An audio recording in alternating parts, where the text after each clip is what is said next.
all gone, with gluttony soon to follow.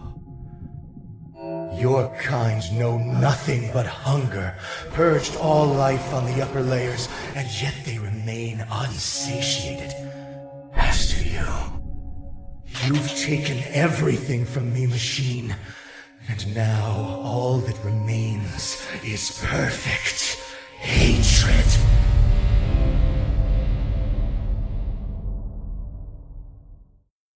That's right.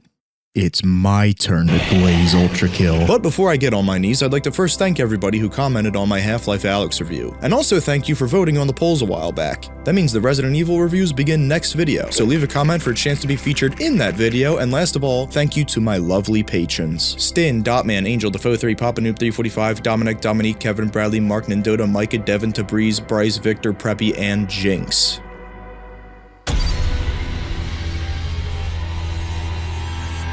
In ULTRAKILL, you play as the robot known as V1, a machine created during what was known as the Final War. The difference between V1 and all the other machines you'll encounter throughout the game is that they all require a separate fueling process to keep themselves going, whereas V1 here, due to its revolutionary exterior plating, is fueled simply by coming in contact with blood. Although a drawback to this was V1's armor being quite brittle, it didn't matter. This ability to constantly replenish itself made V1 unstoppable in combat. Gameplay-wise, ULTRAKILL is inspired by a bunch of old-school shooters from the 90s like Doom and Quake, and possibly most influential on it is Devil May Cry. Or so I'm told. I don't know. I've never played any of them. What I personally find myself drawing more parallels to it from is Crash Bandicoot. In more ways than one, as you'll see later. But when I say it takes me back to the olden days of Crash Bandicoot, I specifically mean the time trials. I hated those days. The time trials were a perfect way to test your mastery of a level. How well do you remember the layout of the level? The quickest routes? How and where to make necessary sacrifices to make your trial even more efficient? Much in the same way, ULTRAKILL tests your speed, your skill, your smarts, but also forces you to make use of your whole arsenal of weapons due to the style system. And what's so great about ULTRAKILL is that everybody's got their own style. There is not a one-size-fits-all approach. And what you might call me awkwardly stumbling my way into a P rank, I call style. Look, I know parrying is the popular thing to do. Take any projectile, whether it's the enemy's rocketing straight towards you or even your own, and bonk it right back at the enemy. But you might notice in my footage that I don't do that very much, and part of that is just because I'm just playing this for the first time, I never really got the hang of it, but eventually I just couldn't be bothered to even try really getting the hang of it because I was simply having too much fun Hulk smashing everybody with V2's arm you steal. For those who haven't played ULTRAKILL, you acquire 5 different weapons throughout the game. You've got the revolver, the shotgun, the nail gun, the rail cannon, that's what I call my penis, and the rocket launcher. Each weapon also has 3 variants in total, with 2 other variants for sale for each weapon. And there's even some secret variants you can find out in the world. What I largely found to be successful for me was using the rail cannon's jackhammer variant to giga drain tougher enemies of their health, then switching to the nail gun's jumpstart variant, which slowly shocks the enemy while bombarding them with bullets. Not to mention it can also spread that shock damage to those around you. The nail gun's overheat variant was also clutch as well, allowing for quick high bursts of damage. And I'd also occasionally finish enemies off with that chainsaw shotgun variant. And yeah, I'm not a pro like some of these other people with the revolver's marksman variant, but the marksman was still incredibly satisfying and fun to use. It got the job done for me when necessary. I gotta say though, being able to watch yourself in this game equivocally go from Walt in season 1 of Breaking Bad struggling like a little baby with your guns against swords machine to Heisenberg tearing up entire rooms of mini-bosses, boy, if this ain't one of the most rewarding gaming journeys I've ever embarked upon. I started this game going, yeah, I should probably P-rank everything for you guys to make a more in-depth video to... Oh my god, this was a mistake. I'm terrible at this game. Why did I even say I would review this in the first place? To eventually growing into... No. I'm not doing this for you. I'm doing this for me. I liked it. I was mid at it. At the end of the day, I am certainly no pro at ULTRAKILL, and trust me, I definitely don't need to tell you that for you to notice, but I'm pretty proud of myself for going from having to turn the difficulty down after the first major boss fight of the game to P-ranking every level so far in Acts 1 and 2 on standard difficulty. And the game classifies standard difficulty under hard difficulty, so overall, yeah, I'm a badass. And no, I did not P-rank the Prime Sanctums. I think if I tried to do that before allowing myself to finish this video, you would never hear from me again. But again, overall, pretty satisfied with myself. Speaking of satisfied, the music. Oh my god, that is dead. The music.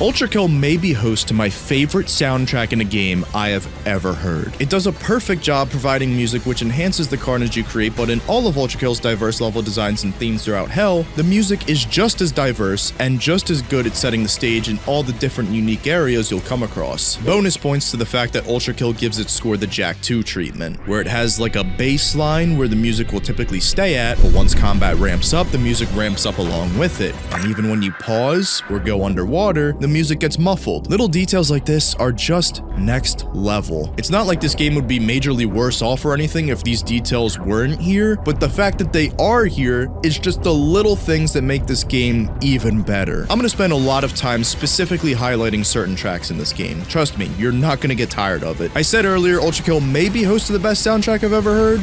Nah, it is the best soundtrack I've ever heard. When you first step foot into Limbo, it's calm and serene. This is hell? Maybe this isn't so bad after all. I think I could pitch a tent and stay here for all eternity. Boom! The illusion is shattered. It's all a facade. Total chaos around here. And the chaos continues to ramp up deeper into Limbo as you enter the halls of sacred remains. Holy shit, dude. Not only was this the first level where I really struggled with a boss fight, but this was also the first level I really struggled to P-rank. Right, I keep using that term P-rank. What does that even mean? Well, for you ULTRAKILL junkies who aren't on your 584th review of this game, P-ranking is essentially the act of running through a level perfectly. No, are you fucking kidding me? Are you kidding me? I needed one more hit. Each time you finish a level, you are graded on your performance for how fast you completed the stage, how many enemies you killed, and the style you displayed in dishing out death. Because everybody knows you can't just go around killing all willy-nilly. You gotta activate parts of your brain you didn't even know existed. No sticking to the same weapon the whole level, that's boring. You gotta be constantly switching up weapons, all the while jumping and sliding and dashing around, racking up combo after combo, increasing your killing grade and keeping that chain going for as long as you can. You may even find yourself having scored an ULTRAKILL. And from there, keep killing all enemies as swiftly and stylishly as possible, racking up those Riz points. Doing so while beating the level efficiently and not leaving a soul to spare will earn you that elusive perfect rank. With all of that said, I thought it'd be fun to count down what I found to be the 5 hardest levels to P-rank through Acts 1 and 2. Yes, I beat what's available of Act 3 so far, but I didn't P-rank it as again, it's not finished, and I just want to save covering Act 3 for another video down the line when it's fully completed. So here we go. The top 5 hardest P-ranks through Acts 1 and 2, not counting Prime Sanctums, obviously. But first, an honorable mention.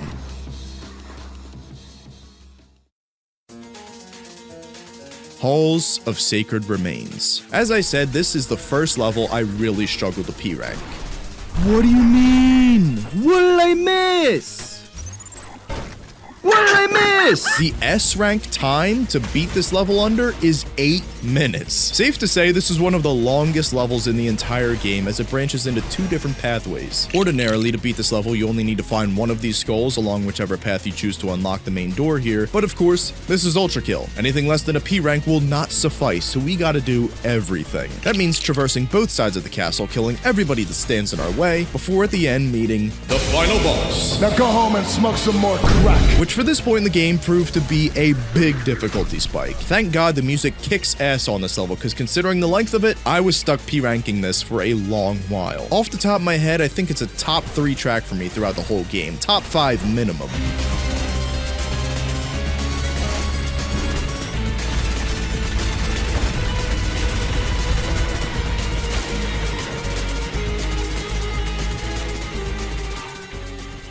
Number 5. Waves of the Starless Sea.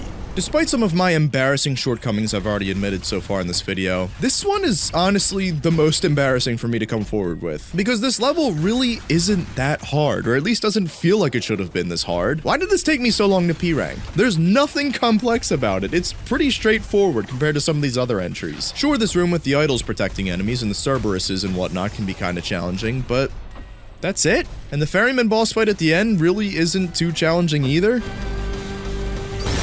Oh my god, I missed! No! No! God damn it! I don't know, I guess I'm just in denial because I can easily admit to just how hard the levels ahead of this were, but this one, I just can't. For whatever reason, I just couldn't get this level done quick enough for the longest time. Also, there's not even music for like 2/3 of this level, so don't even have that to enjoy during my suffering. But the music that does play against the ferryman more than makes up for that.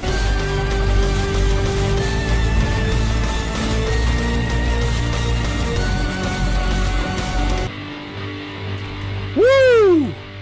Woo! Finally! Number 4. A Shot in the Dark. While not as long as the Halls of Sacred Remains, this is still one of the longer levels in the game so far, and most of the level really isn't too bad. It's the final room of the level where all hell breaks loose, with angels spread all throughout the room raining hell upon you if you let them live too long, and malicious faces bombarding you with everything they've got, guarding the angels from your fury. It's an all-out assault forcing you to keep moving the entire time over a bottomless pit. Number 3. God damn the sun! Although this is one of the hardest ones to P-rank, it's probably my favorite level in the whole game so far. Multiple rooms where you get to dual-wield weapons, the environment is built for lots of slide jumping and swift movement, and the boss fight with the Sisyphean Insurrectionist at the end is one of my favorites in the whole game. Even more fun when you learn you can cheese it just by doing this. Oh no, my skill's A! No, I didn't realize! Oh, and plus, the music is fantastic. What else is new?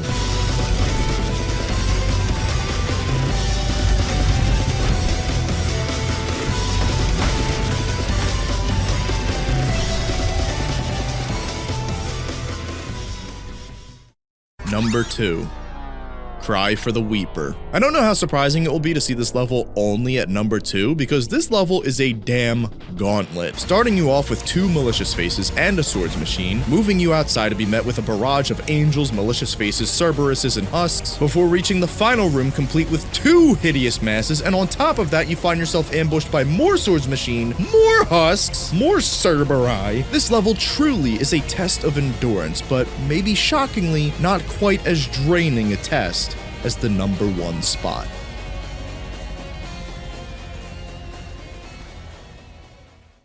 Number 1. In the Wake of Poseidon.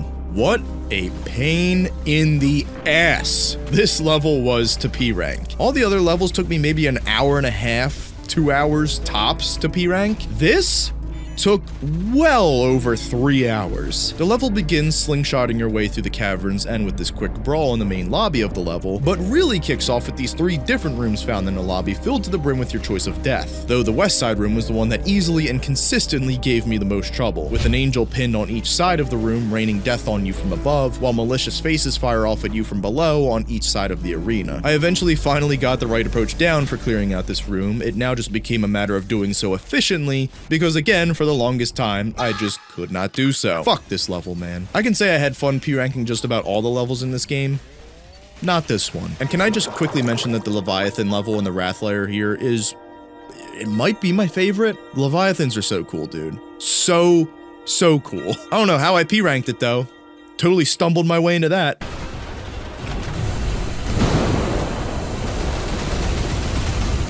I didn't do anything.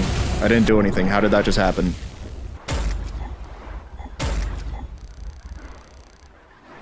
I literally didn't do anything.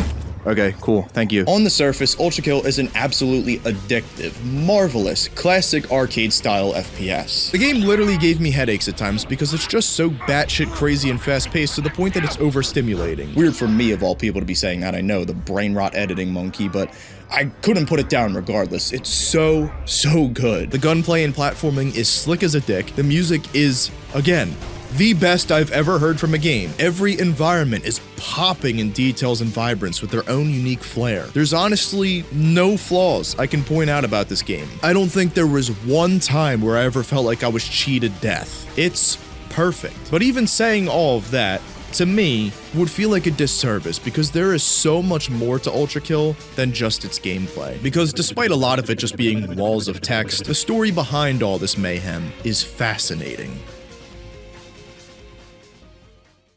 Alongside the brilliant base game, ULTRAKILL also has several secret levels that you can unlock, which will inform you more of the lore of this world. And what's amazing about these is they aren't just more of the same of what you've already been doing. They're completely different genres of game contained within this game, from horror to puzzles to Crash Bandicoot, and even dating simulators that send you on an existential roller coaster. I mean, don't get me wrong, it's a good dating simulator, but it's nothing compared to John Cena's sexy high school adventure. Crazily enough, I think my favorite secret level in this game was this fishing one. Yeah, that's right. I love Crash Bandicoot. I've already talked about how this game reminds me of Crash Bandicoot. You would think the straight up Crash Bandicoot level would have been my favorite secret level. Nah. Controls are too floaty. Sorry. I don't need any more reasons to rage while playing this game.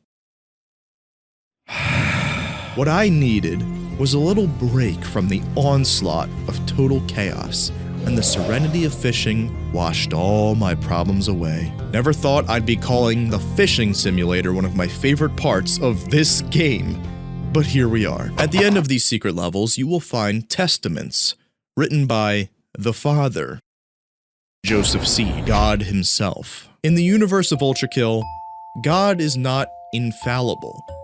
God is not omnipotent.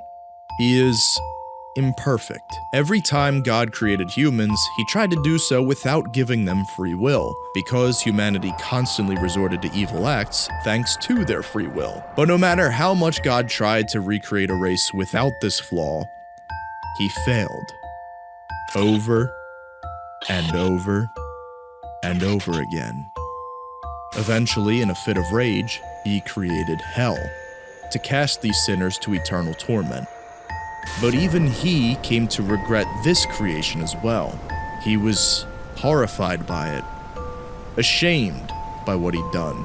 The problem now was, even God wasn't powerful enough to destroy the hell he created.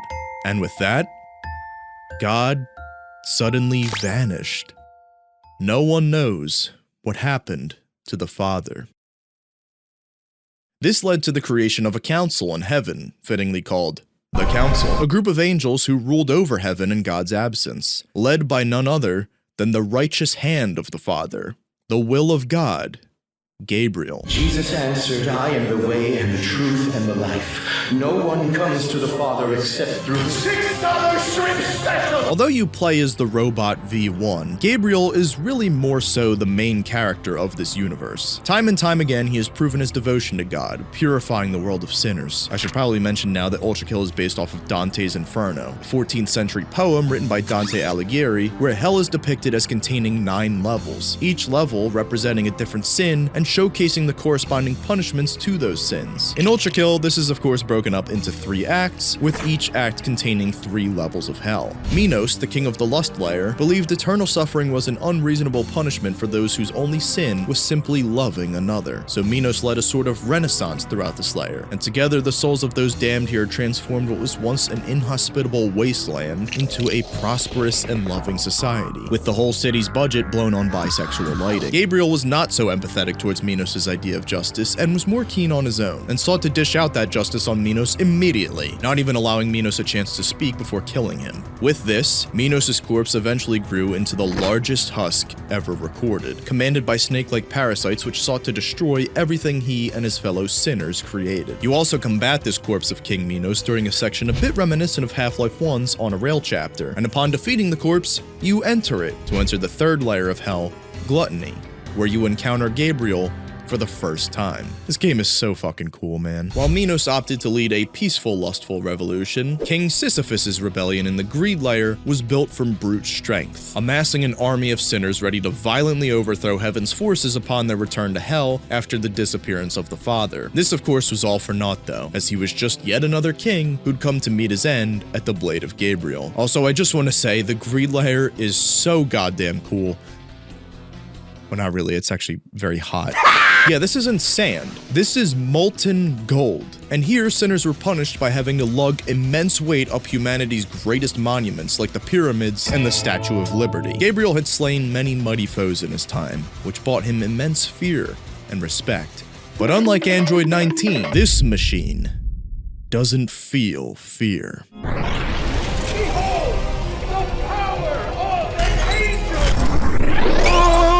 Get fucked! Safe to say, after disposing of some of the greatest sinners and warriors the world has ever seen, losing to a mere object does wonders for Gabriel's psyche. You insignificant fuck!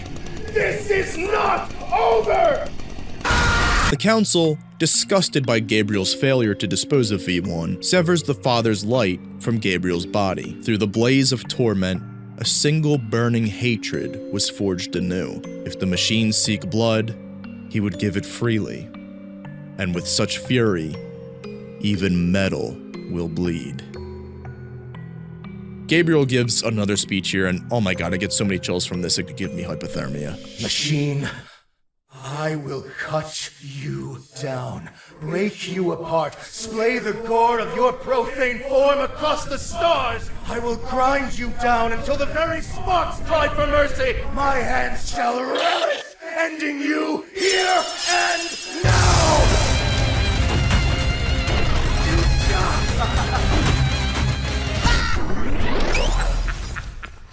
Twice, beaten by an object. Twice. I've only known the taste of victory. This taste is this my blood? I've never known such relief. I need some time to think. We will meet again, machine. May your woes be and your days few.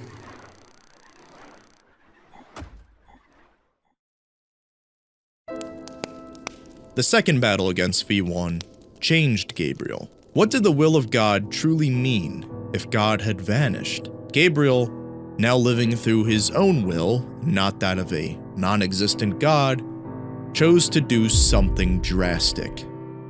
He took it upon himself to end this corrupt council. And that is the end of Act 2. Again, like I said, we do have the first layer of Act 3 released so far. Oh my god, you fucking piece of shit! But I don't really want to cover any of that stuff until Act 3 is fully completed, so I'm gonna leave all that be for now, which is kind of a shame because the violence layer is probably my favorite layer in the whole game behind Greed. But that doesn't mean our work here is done, because there's still one more thing we need to talk about.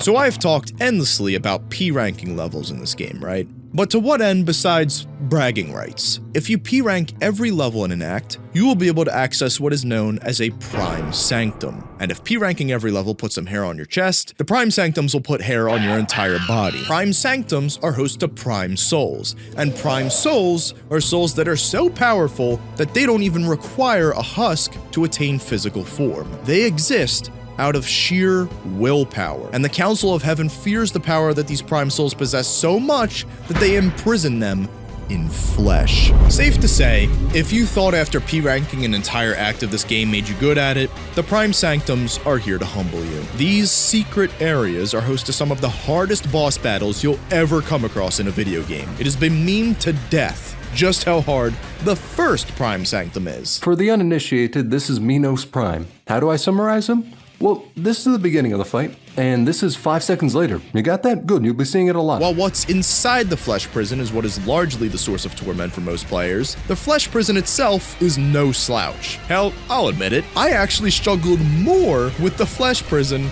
than the fight that comes after this. The thing about the flesh prison is you can only dish out a certain amount of damage before it heals itself, and to prevent it from healing, you have to destroy as many of these eyes hovering around it before it gets the chance to do so. There's just a very fine line you have to walk of dealing enough damage but not too much damage, triggering the fleshy fun sponge to regenerate. Ah, shit, that might have been too much. No, come on, man. That's way too soon. Bullshit. No! God damn it! Nonetheless, I really enjoyed grinding the victory against whatever the fuck this thing was. Okay, I lied. But it did make it all the more rewarding when I finally finished it off. Lay into him, lay into him. Did I do it? Yes! Yes! Oh, let's go! Finally! Oh shit, I didn't mean to skip that. God damn it. Minos Prime, however, was a whole nother test of skill. Oh my god. Like, what is even happening? No, god damn it! Reaction speed of a fucking tortoise! How I defeated him, I will never know. I will just forever remain grateful that I somehow did. Oh my god, thank god. Forgive me, my children, for I have failed to bring you salvation from this cold, dark world. So in total, the first Prime Sanctum took me 55 minutes, also amounting to 62 restarts. But this pales in comparison to the second Prime Sanctum. Ooh! Oh shit. I wasn't expecting that.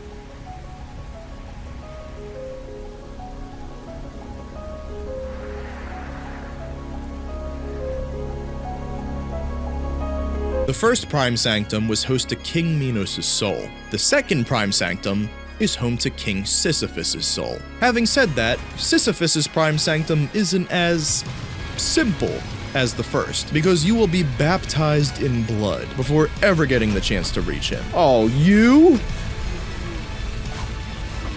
Two of you? Barnacles! What could be worse than a giant paint bubble? Oh, I know! 2 giant paint bubbles! It is the most insane level I have ever played in a video game, to the point I was howling in disbelief at the absolute carnage on display before my very eyes.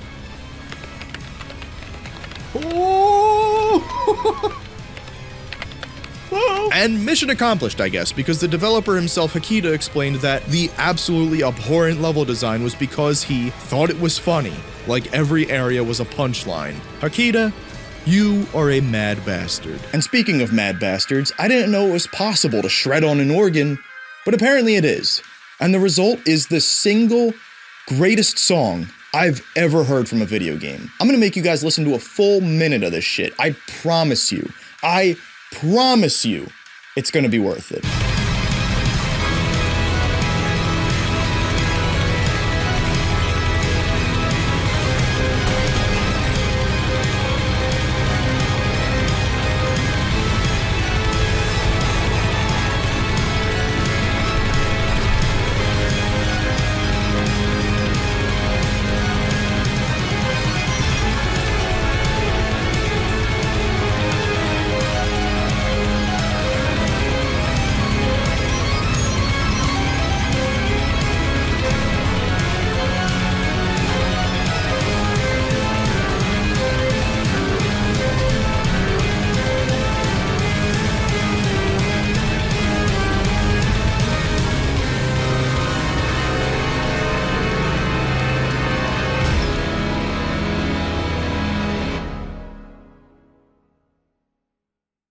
And then, after all that already ridiculously insane shit, Sisyphus Prime cuts right to the chase and introduces himself. This prison to hold me. What?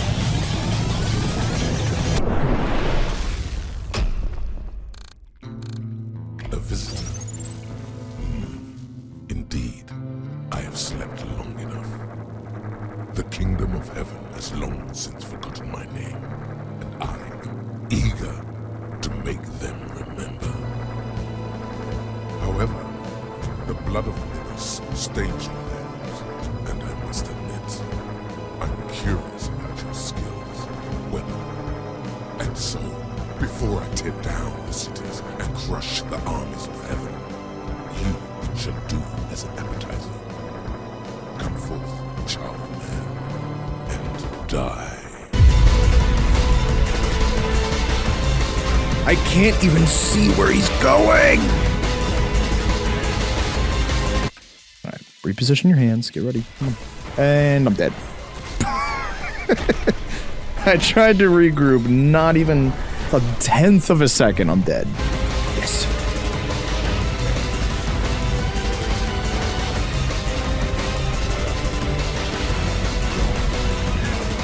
Holy shit! Oh no, there's more! No! Ah! No! I thought I won! Yeah, this guy is on another level, another stratosphere compared to Minos, and will prone bone you silly. Let's go! I don't even know what just happened! So concludes the life and times of King Sisyphus.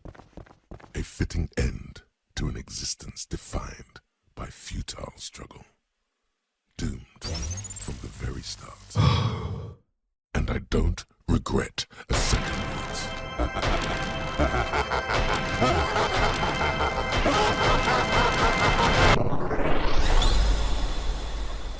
This second Prime Sanctum, surprisingly, only took me 73 minutes to complete in comparison to the first, but also took a whopping 115 restarts. It may take days, it may take weeks, even months, but someday I am going to P-rank the Prime Sanctums. Hey, I doubt it! And so, that's all I've got to say for now on ULTRAKILL. This game was love at first sight for me, man. It's already top 10, probably even top 5 games of all time for me, and it's not even finished yet. There's so much lore left to cover, but there's also more game to be made, so when ULTRAKILL is eventually 100% completed, I'm sure I'll be making a follow-up video covering Act 3 and going even more in depth on the lore, and I cannot wait. ULTRAKILL is perfect.